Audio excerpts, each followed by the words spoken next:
Hi friends, welcome to my channel. ఈరోజు నేను మీకు 2024లో విడుదలైన ఫ్యామిలీ ప్యాక్ అనే ఫ్యాంటసీ అడ్వెంచర్ మూవీని ఎక్స్ప్లెయిన్ చేయబోతున్నా.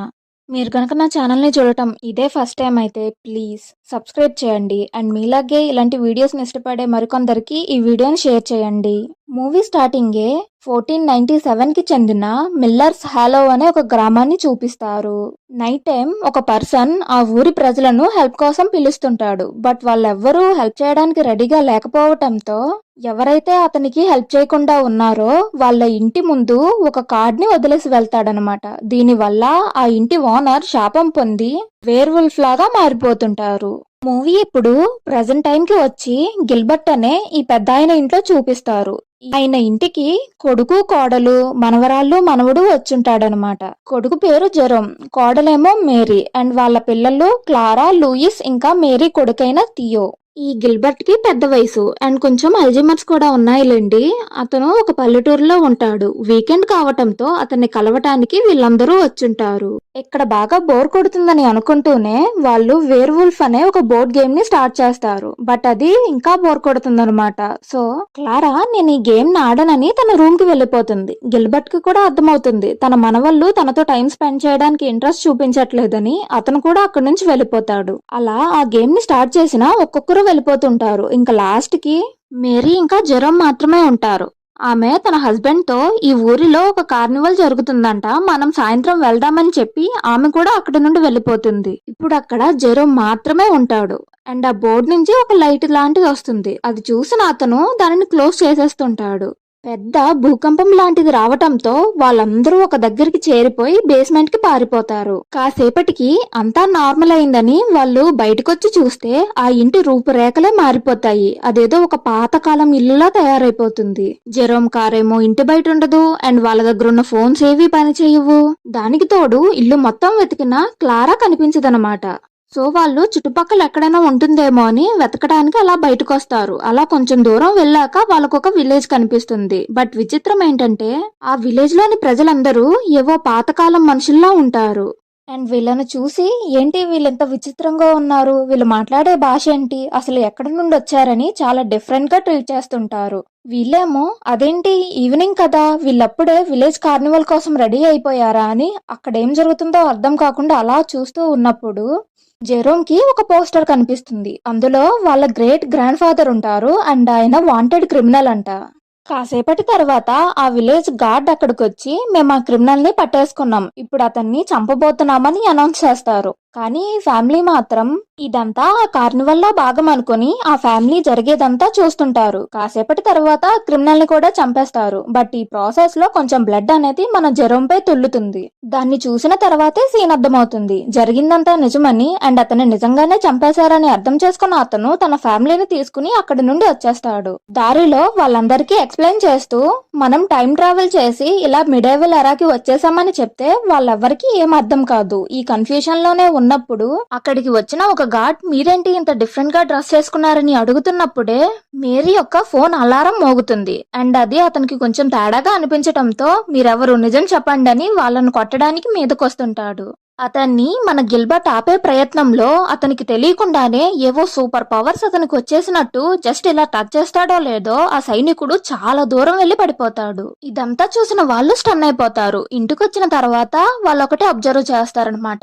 అసలు మన గిల్బర్ట్ కి మతిమరుపు కదా, బట్ అతనికి ప్రతి చిన్న విషయం కూడా గుర్తుండి వాళ్ళతో చాలా నార్మల్ గా బిహేవ్ చేస్తుంటాడు. ఈ టైంలోనే వీట్ ఫ్లోర్ ఉన్న ఒక బ్యాగ్ అనేది గాలిలో తేలుకుంటూ టేబుల్ పై ధన్మని పడుతుంది అండ్ అలా పడిన డస్ట్ పై క్లారా తన నేమ్ ని డ్రా చేస్తుంది.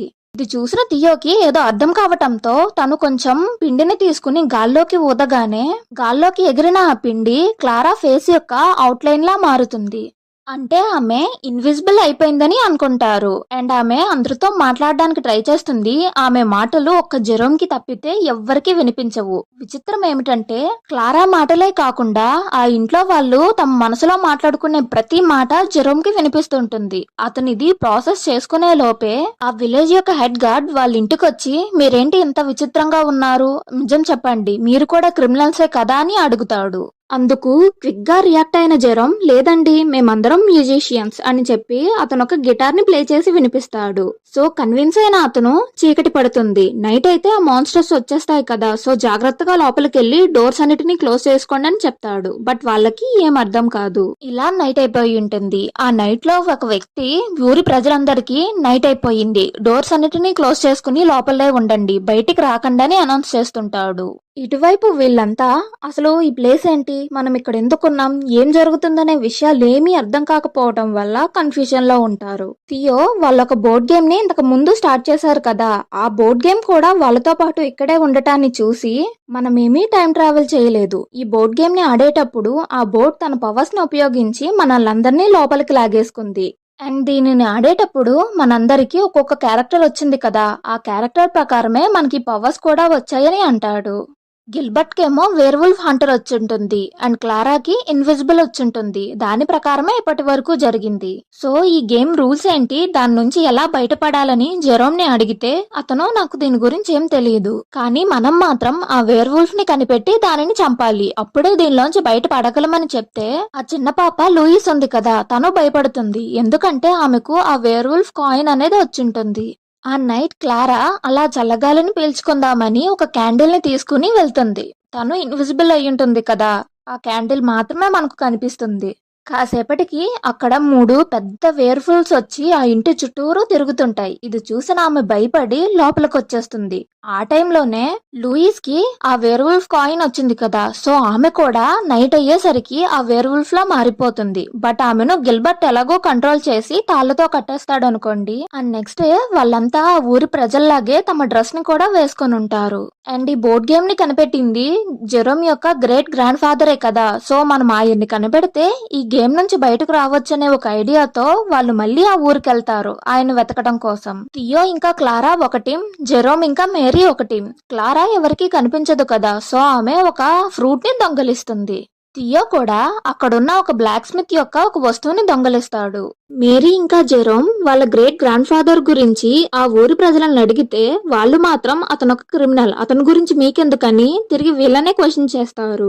కాసేపటికి వాళ్ళ దగ్గరికి ఆ బ్లాక్ స్మిత్ వచ్చి, మీ కొడుకున్నాడు కదా, అతను నా వస్తువు ఒకటి దొంగిలించాడు, మర్యాదగా నాకు దాన్ని ఇచ్చేయండి అని బెదిరిస్తాడు. కానీ మేరీ నా కొడుకు అలాంటి వాడు కాదని అతనికి గట్టిగా సమాధానం చెప్తుంది. అండ్ ఆ బ్లాక్ స్మిత్ తన చేతికున్న ఆ కడియాన్ని తీయగానే అతను థియోలా మారిపోతాడు. అండ్ థియోకున్న పవర్స్ ఇవే, అతను రూపాలు మార్చగలడు, ఎవరి వస్తువునన్నా దొంగిలిస్తే అతని రూపంలోకి మారతాడనమాట. సో క్లారా ఒక నైట్ యొక్క హెల్మెట్ ని తీసుకొస్తుంది. ఇది పెట్టుకున్న థియో అతనిలాగే మారి మన మేరీ ఒక దొంగ అండ్ ఆమెను ప్రజల్లో వేస్తానని అందరినీ నమ్మించి లోపలికి తీసుకుని వెళ్తాడు. అండ్ అక్కడ వాళ్ళు వాళ్ళ ముత్తాత షెల్డ్రిక్ ని కలిసి అసలు ఈ గేమ్ ఏంటి, ఎలా తయారు చేశారు, ఇందులోంచి ఎలా బయటకు వస్తారని అడిగితే, నేను దీన్ని తయారు చేయలేదు, మా ఇంట్లో ఒక మిస్టీరియస్ వ్యక్తి ఉన్నాడు, అతని దగ్గరే ఈ గేమ్ ఉండటాన్ని నేను చూసా అంటాడు. తర్వాత వాళ్ళందరూ ఇంటికి వచ్చి ఇక్కడ జరిగేదంతా అర్థం చేసుకుంటారు. ఈ గేమ్ యొక్క రూల్ ఒకే ఒకటి, మనం ఇక్కడున్న వేర్వుల్స్ అందరినీ చంపాలి, అప్పుడే ఈ గేమ్ నుంచి బయట పడగలమని మాట్లాడుకుంటూ ఉంటే వీళ్ళు ఫ్యూచర్ నుంచి వచ్చారని ఒక పర్సన్ వీళ్ళ మాటను విని తెలుసుకుంటాడు. బట్ లక్కీలీ అతన్ని వీళ్ళు చూసేయటంతో అతన్ని పట్టేసుకుంటారు. ఇతని పేరు బారో, ఇతను షెల్డ్రిక్ యొక్క ఫ్రెండ్ అంట, ఈ ఇంటికి దగ్గరలోనే ఉంటున్నాడంట. ఈ బారో వీళ్ళందరినీ తన ఇంటికి తీసుకుని వెళ్లి వాళ్ళకొక లిక్విడ్ ని చూపిస్తాడనమాట. ఇది గట్టి పెడితే స్కిన్ లాగే తయారవుతుందని. ఈ లిక్విడ్ ని క్లారాపై పోస్తే ఆమె విజిబుల్ అవుతుందని ఒక ఐడియా ఇస్తాడు. క్లారా కూడా అలాగే చేస్తుంది అండ్ ఆమె కూడా రీఅపియర్ అవుతుంది. అండ్ ఆమెకు ఒక నెక్లెస్ ని గిఫ్ట్ ఇస్తాడు, దీనివల్ల ఆమె మాట్లాడే మాటలు బయటకు వినిపిస్తాయని. తర్వాత సీన్ లో వీళ్ళు విలేజ్ కి వచ్చుంటారు. ఆ విలేజ్ యొక్క గార్డ్ ఒక ఆమెను పట్టుకుని, ఈమె ఒక వేర్ వుల్ఫ్, మనం ఈవిడ్ని చంపేద్దామని చెప్తున్నప్పుడే చీకటి పడి ఆమె ఒక వేర్ వుల్ఫ్ లా మారిపోతుంది. అండ్ ఆమె అందరిపై దాడి చేస్తుంటే లాస్ట్ కి ఎలాగో ఆమెను చంపేస్తారు. అండ్ ఆమె చనిపోగానే ఆమె చేతిలో ఆ వేర్ వుల్ఫ్ కార్డ్ ని గిల్బర్ట్ చూసి దానిని తీసుకుంటాడు. లూయిస్ కూడా ఒక వేర్వుల్ఫే కదా, ఆమె కూడా అలా మారి అటు ఇటు తిరుగుతుంటే ఆమెను ఎవరూ గమనించే లోపే మన గిల్బర్ట్ ఆమెపై ఒక గోనె సంచి కప్పి కట్టేస్తాడు. తర్వాత మన క్లారా 2 వేర్‌వుల్ఫ్ ని చూస్తుంది. అందులో ఒకటి ఒక ట్రాప్ లో ఇరుక్కుంటుంది. ఆమె కూడా దాని దగ్గరికి వెళ్లి ఆ వేర్‌వుల్ఫ్ కార్డ్ ని తీసుకునే లోపే ఒక మిస్టీరియస్ పర్సన్ ఆ వేర్‌వుల్ఫ్ తప్పించుకోవటంలో హెల్ప్ చేస్తాడు. And next day Louis werewolf ని స్మెల్ చేసి చెప్పగలదన్నమాట. ఆమె కూడా ఒక వేర్‌వుల్ఫే కదా, సో ఆమెను యూజ్ చేసుకుని మిగతా వాళ్ళను కనిపెట్టాలనుకుంటారు. ఆ పాప ఒక ముసలావిడ్ని చూపించి ఈవిడ దగ్గర అలాంటి స్మెల్ వస్తుందని చెప్పటంతో మన మేరీ ఆవిడ వెనకే వెళ్తుంది. అండ్ నువ్వే కదా వేర్‌వుల్ఫ్ అని అడిగితే ఆమె నేను కాదే అంటుంది. మరి మీ ఫేస్ మీద ఎందుకు ఎవరో కొట్టినట్టు అలాగా రక్తపు మార్కులు ఉన్నాయంటే అదా నా హస్బెండ్, ఆయన రోజు తాగి నన్ను ఇలాగే కొడతాడని చెప్పటంతో మన మేరీ ఒక లాయర్, సో ఆమె హస్బెండ్ దగ్గరికి వెళ్లి నువ్వు నీ వైఫ్ ని తాగేసి తంతున్నావు, ఇది మంచి పని కాదు, నీకు డైవర్స్ ఇప్పిస్తా అని బెదిరిస్తుంది. కానీ ఆ పాతకాలంలో డైవర్స్ అంటే చాలా పెద్ద తప్పు కదా, నువ్వేంటి ఇలా మాట్లాడుతున్నావు, నువ్వు ఒక మంత్రగత్తెవని ఆమెపై నేరం వేసి తనను అరెస్ట్ చేపిస్తాడు. ఈమె ఒక మంత్రగత్తె, సో రేపు ఉదయాన్నే ఈమెను కాల్చి చంపేద్దామని ఆ ఊరి యొక్క గాడ్ తీర్పిస్తాడు. సో జెరోమ్ ఆ బారో దగ్గరకు వెళ్లి జరిగిందంతా చెప్పి నా వైఫ్ ను ఎలా కాపాడాలని అడిగితే అతను ఒక ప్లాన్ చెప్తాడనమాట. నెక్స్ట్ డే మేరీని చంపేస్తారనే టైంలో జెరోమ్ ఆ హెడ్ గార్డ్ ని రిక్వెస్ట్ చేసి నా వైఫ్ చనిపోయే ముందే ఆమె కోసం ఒక సాంగ్ ని డెడికేట్ చేయాలనుకుంటున్నా అని అక్కడే పెర్ఫార్మెన్స్ ని స్టార్ట్ చేస్తాడు. ఆ హెడ్ గార్డ్ తో సహా ఆ ప్రజలందరూ ఆ పాటలో లీనమైపోతారు. క్లారా తను ఇన్విజిబుల్ కదా, మేరీని ఇంకా వాళ్ళ గ్రేట్ గ్రాండ్ ఫాదర్ షెల్డ్రిక్ ని విడిపిస్తుంది. వాళ్ళిద్దరినీ తీసుకుని బారో ఒక చర్చ్ కి వెళ్లి లోపల ఒక టనల్ ఉంటుంది, దానిని యూజ్ చేసి మీరు తప్పించుకోవచ్చని పంపిస్తాడు. కానీ ఏం లాభం ఉండదు. అక్కడికి ఒక పెద్ద వేర్వుల్ఫ్ వచ్చి వాళ్ళపై దాడి చేస్తుంది. అక్కడికి ఆ విలేజ్ యొక్క గాడ్ కూడా వస్తాడు. బట్ అతను దానిని చంపడానికి ఇష్టపడడు, ఎందుకంటే ఆ పెద్ద వేర్వుల్ఫ్ మరెవరో కాదు, ఈ గాడ్ యొక్క వైఫ్ అన్నమాట. మన లూయిస్ కూడా వేర్వుల్ఫ్ లా మారి ఆ పెద్ద వేర్వుల్ఫ్ తో ఫైట్ చేస్తుంది. బట్ లూయిస్ అంతనా చిన్నపిల్ల కదా, సో ఆ వేర్వుల్ఫ్ మన లూయిస్ ని చంపేస్తుంది. లూయిస్ చనిపోగానే ఆ వేర్వుల్ఫ్ కార్డ్ కూడా ఆమె చేతిలో అపీర్ అవుతుంది. ఇది చూసిన మేరీ నా కూతురు చనిపోయిందనే బాధలో ఆమె పవర్స్ అనేవి యాక్టివేట్ అవుతాయి. మేరీ పవర్ ఏంటంటే ఆమె ఒక విచ్ అన్నమాట.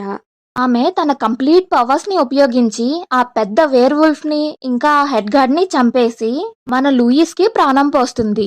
ఇలా వాళ్ళందరి పవర్స్ అనేవి యాక్టివేట్ అయ్యాయి కదా, సో వాళ్ళందరూ నార్మల్ గా మారిపోతారు. అండ్ వాళ్ళందరికీ వచ్చిన ఆ కార్డ్స్ కూడా వాళ్ళ చేతుల్లోనే అపీర్ అవుతాయి. సో వాళ్ళు ఈ గేమ్ ని గెలిచామని అర్థం చేసుకుంటారు.